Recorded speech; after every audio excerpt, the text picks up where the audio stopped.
कधी न स्वयंपाक करणारी मुलगी आज मात्र स्वयंपाकाला लागली होती.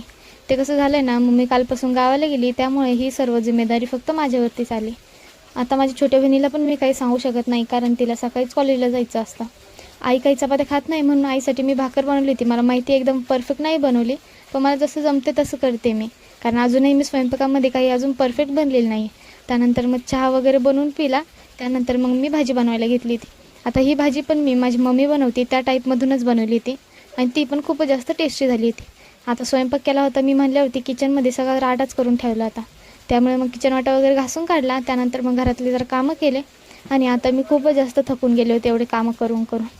त्यानंतर मग जेवण वगैरे केलं, आणि जेवण वगैरे केल्यानंतर मी केस विंचरली होती, कारण मला खूपच जास्त कामं होती. दुपारी करमत नव्हतं, म्हणून मी मायराला घेऊन आले होते, आणि आता तिला घरी सोडवायला गेले. त्यानंतर मी संध्याकाळी खिचडी बनवण्याचं ठरवलं होतं. अशी खिचडी मलाही खूप जास्त आवडते, आणि माझ्या छोट्या बहिणीलाही खूप आवडते. त्यामुळं मग संध्याकाळी मी खिचडीच बनवली होती.